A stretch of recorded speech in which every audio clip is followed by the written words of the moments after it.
Estamos de volta para mais um bloco sobre direito das coisas. No anterior, trabalhamos o tema da aquisição da propriedade por acessões naturais.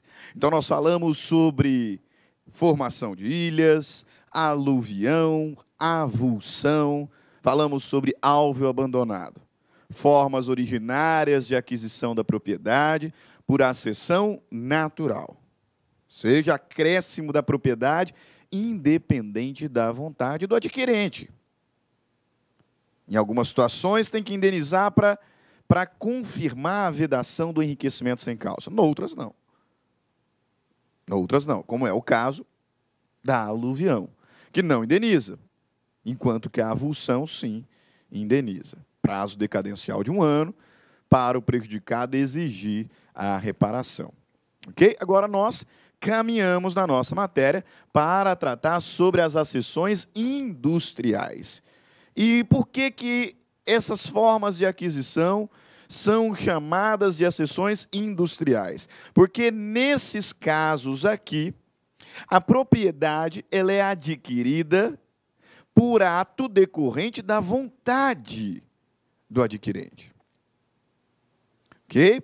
Perceba, aqui já não é mais evento da natureza, seja violento ou não violento. Não estou aqui julgando eventos decorrentes de força natural.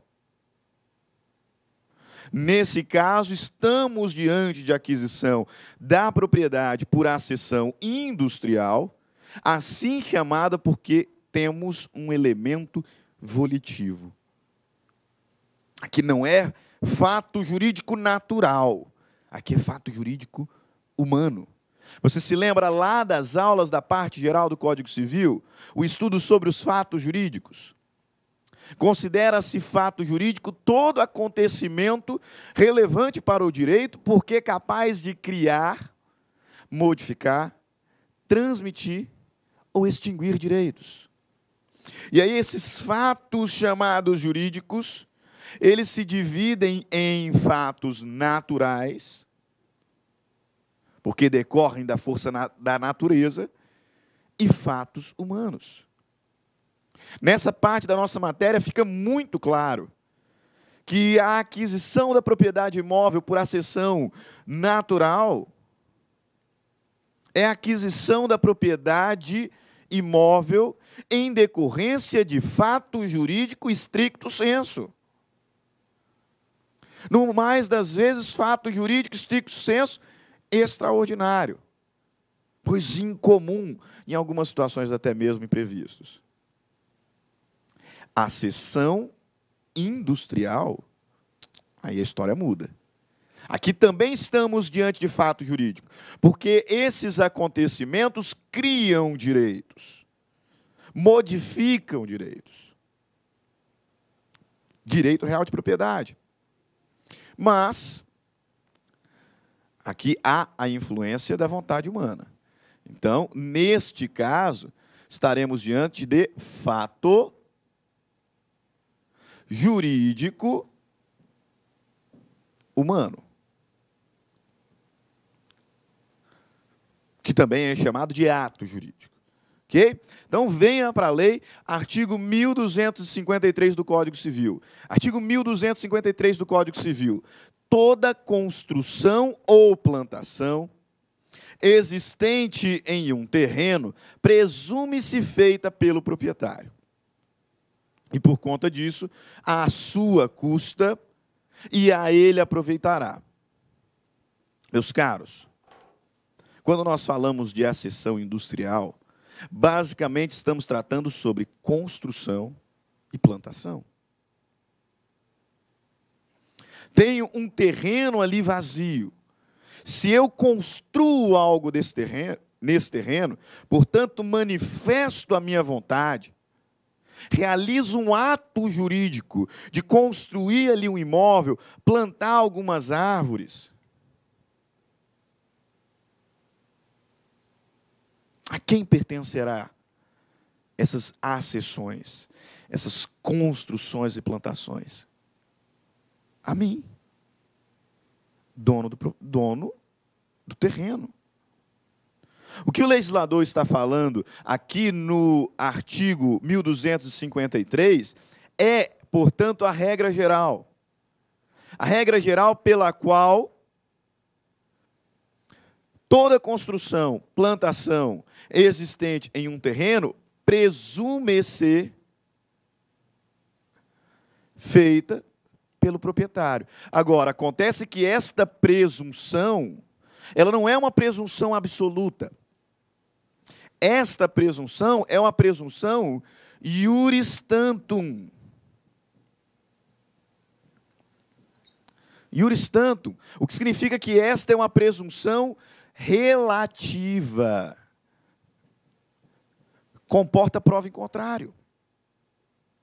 O legislador está dizendo, me parece evidente, se o indivíduo ele é o dono do terreno e sobre esse terreno foi construído algum imóvel, foram feitas algumas plantações, eu olho aquilo ali, a minha presunção automática é de que o proprietário é que providenciou essas construções, é que o proprietário é que providenciou essas plantações.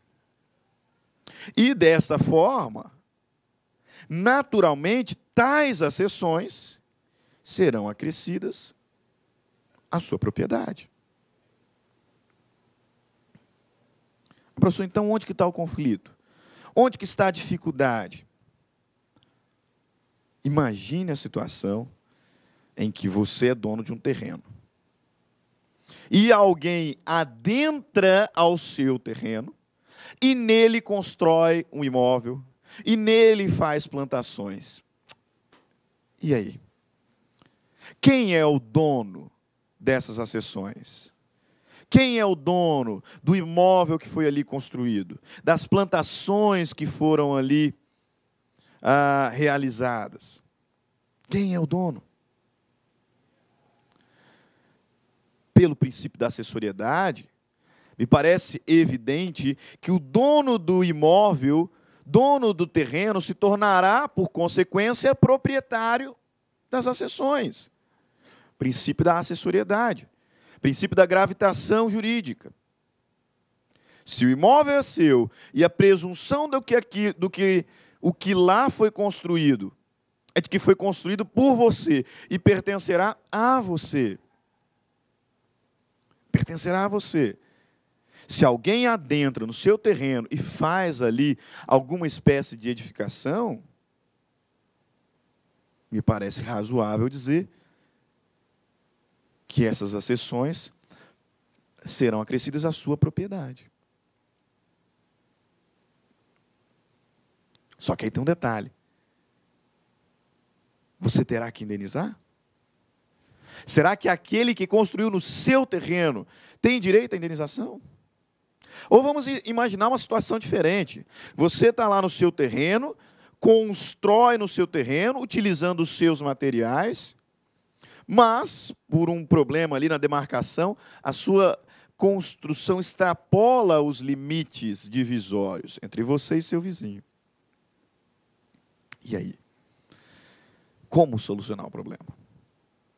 É isso que o legislador nos oferece a partir de agora.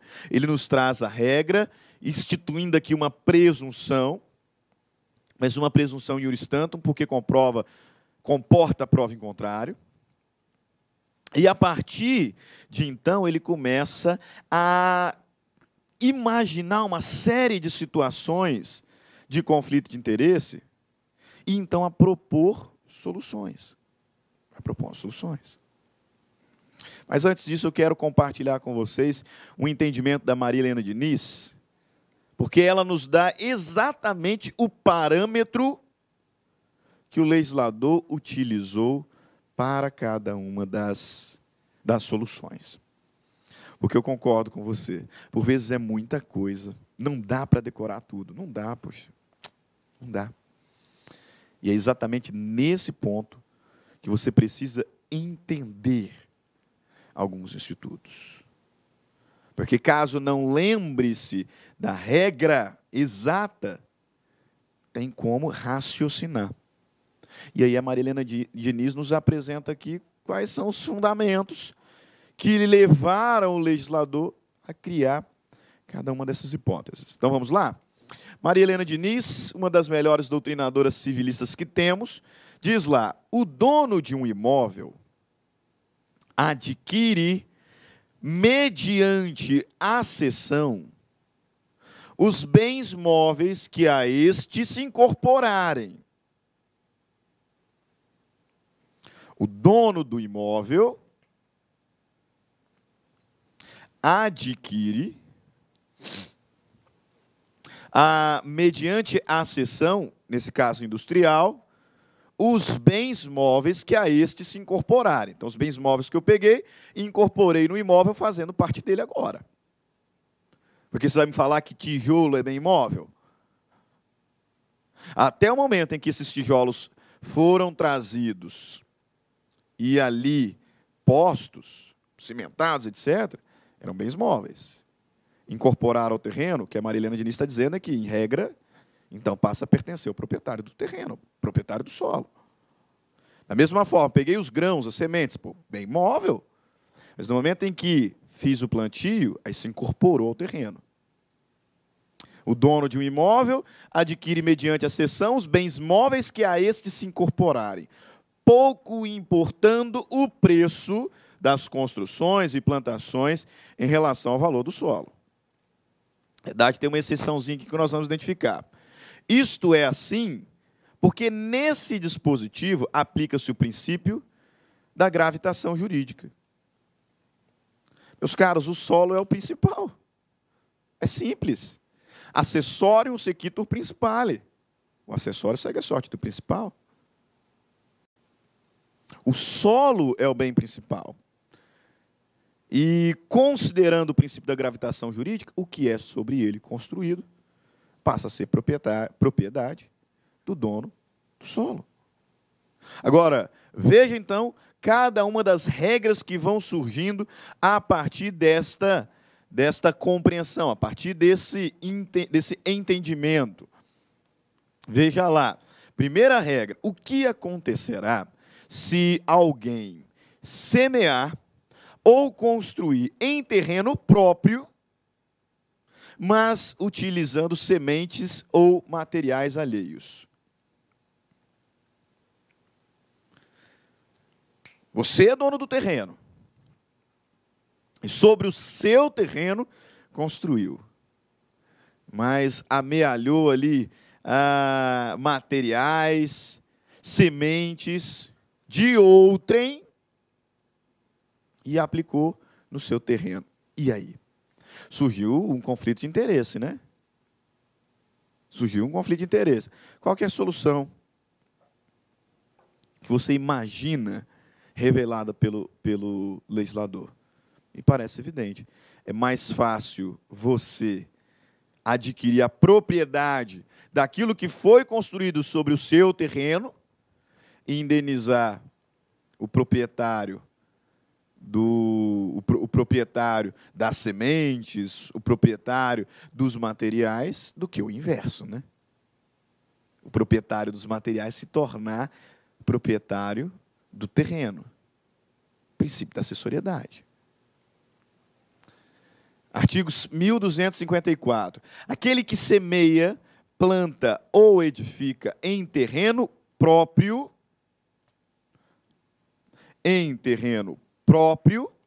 com sementes, plantas ou materiais alheios, olha lá, adquire a propriedade.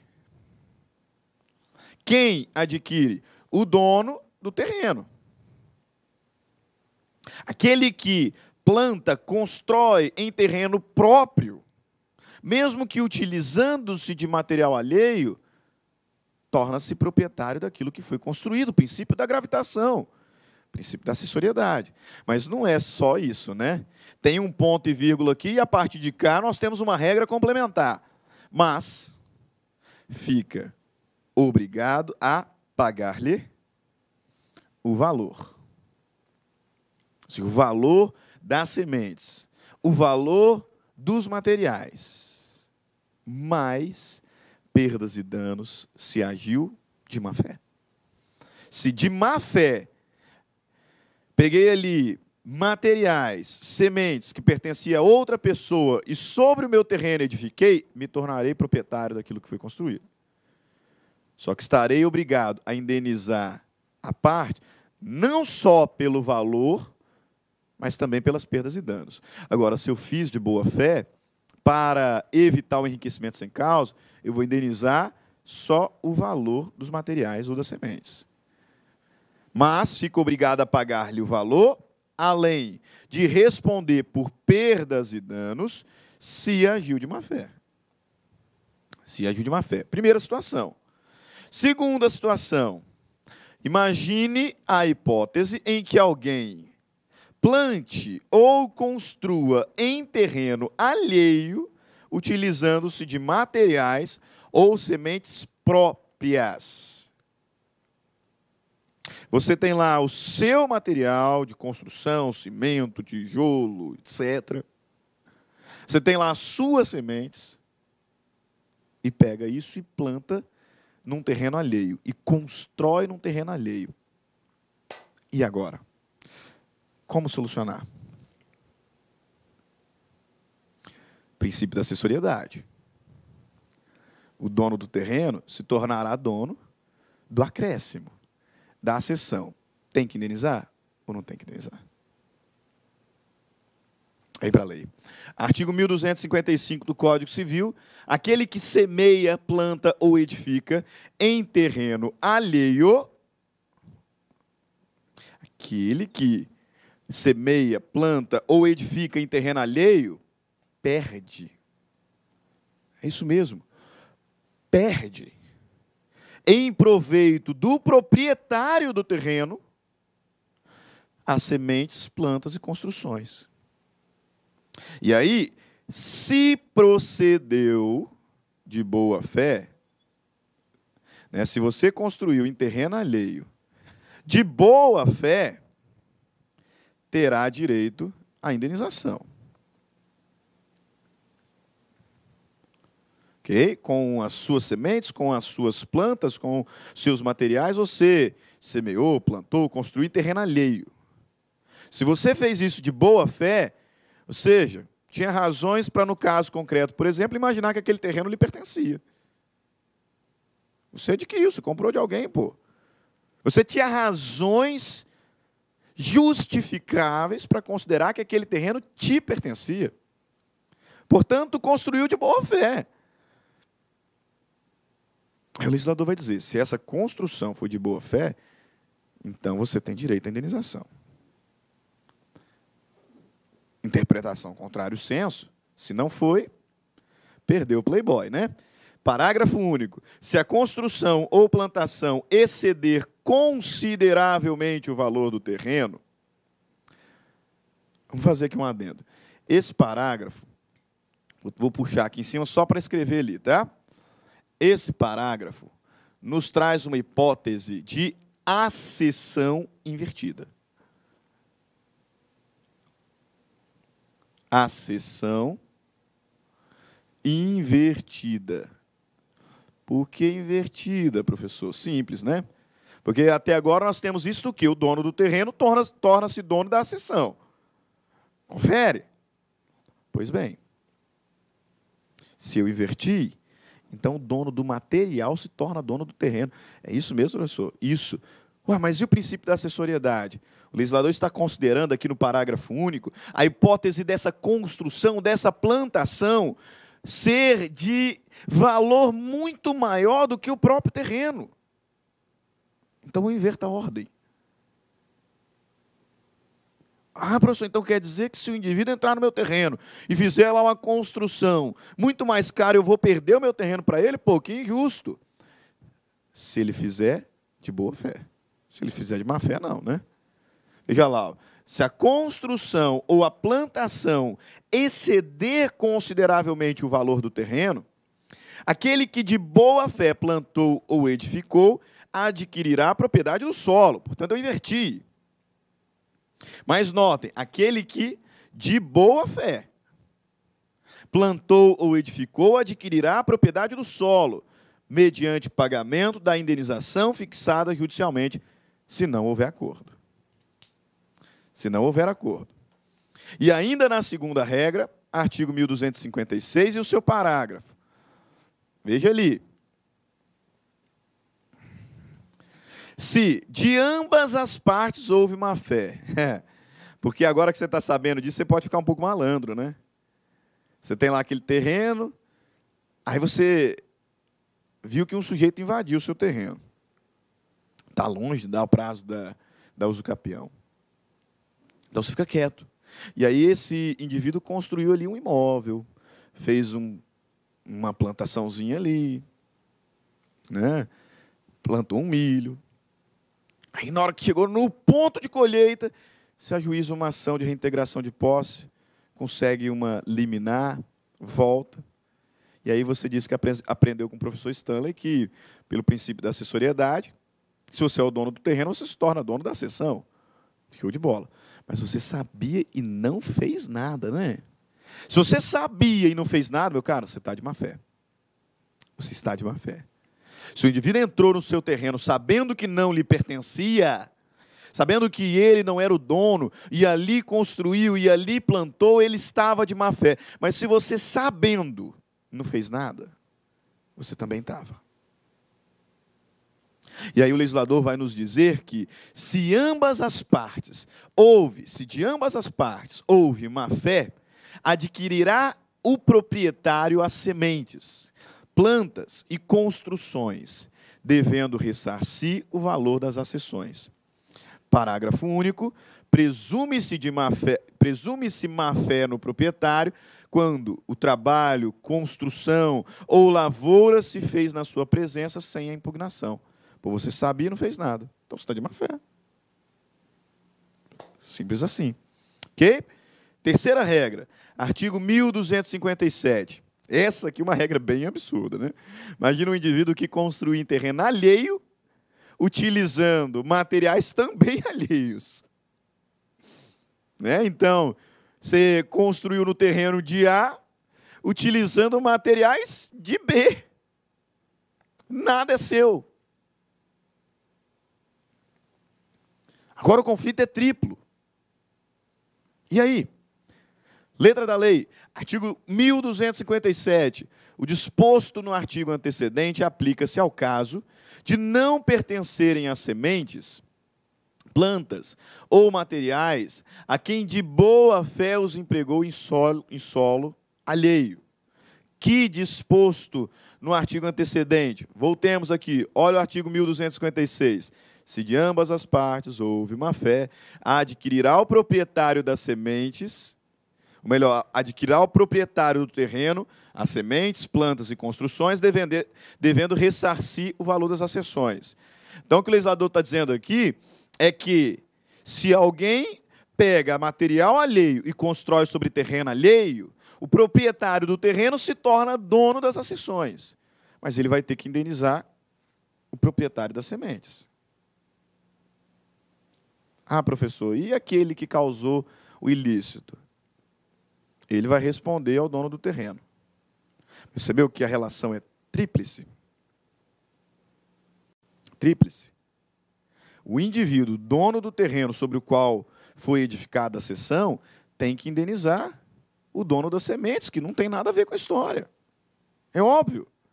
Mas, poxa vida, tem um indivíduo ali que foi quem causou todo o imbróglio e ele não vai receber nada. E ele não vai ser sancionado de nenhuma forma. Pode ser. Pode ser. Depois que eu pagar lá, aí eu posso regredir contra ele.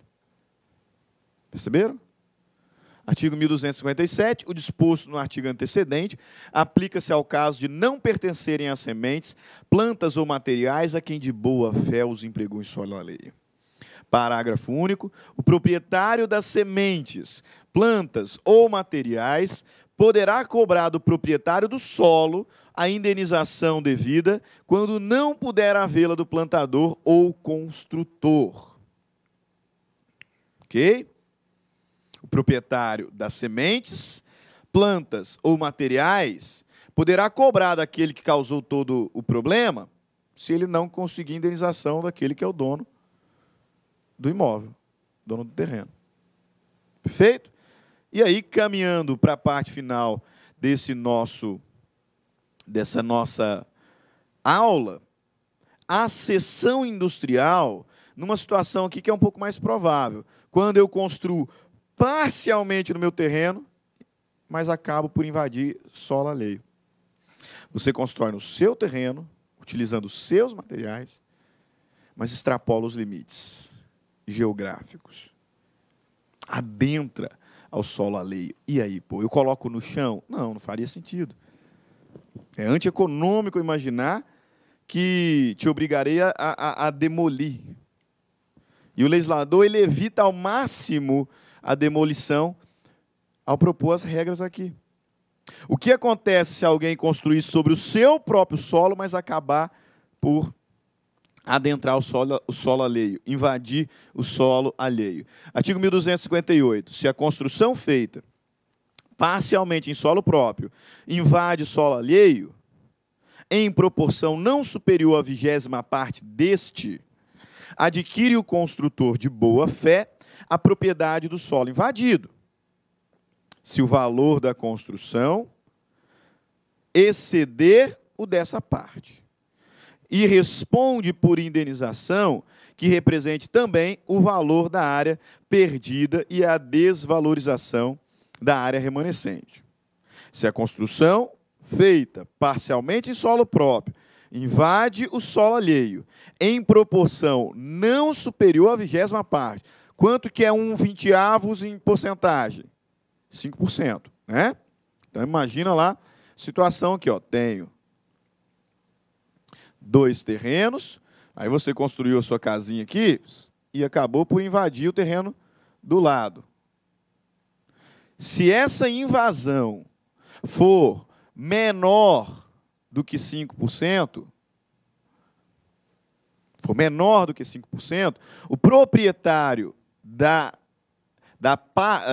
o proprietário do terreno e do imóvel que foi construído torna-se proprietário da cessão. Então, torna-se proprietário desse espaço de terreno. Mas ele vai ter que indenizar, né? Vai ter que indenizar pelo valor desse pedaço de terra e pela desvalorização que causou no restante. Pô, ficou aqui um dente.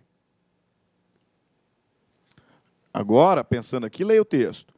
Se a construção, feita parcialmente em solo próprio, invade solo alheio em proporção não superior à 20ª parte deste, adquire o construtor de boa fé a propriedade da parte do solo invadido, se o valor da construção exceder o dessa parte, e responde, mesmo de boa fé, pela indenização que represente o valor da área, esse valor invadido, e a desvalorização que vai causar no terreno vizinho.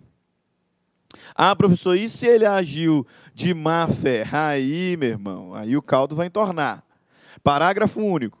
Pagando em décuplo as perdas e danos previstas nesse artigo, o construtor de má fé adquire a propriedade da parte do solo que invadiu, se em proporção à 20ª parte deste, e o valor da construção exceder consideravelmente o dessa parte, e não se puder demolir a porção invasora sem grave prejuízo da construção. Então, aquele mesmo cenário, eu acabei por invadir o terreno alheio, mas em proporção não excedente a 5%, não excedente a 20ª parte. Se eu fiz isso de boa fé, adquiro a propriedade daquela invasão, aquela parte que eu invadi, e indenizo o meu vizinho no valor daquela área e no prejuízo que ela vai causar, e na desvalorização que ela vai causar ao restante. Agora, se eu fiz isso de má fé, meu irmão, sabe esse valor? Vai ser multiplicado por 10. Vai ser multiplicado por 10. Aqui o legislador pesou a mão no invasor de má fé. E o último artigo, professor, mas ele falou até a 20ª parte. E se eu ultrapasso a 20ª parte? E aí? Se o construtor estiver de boa fé,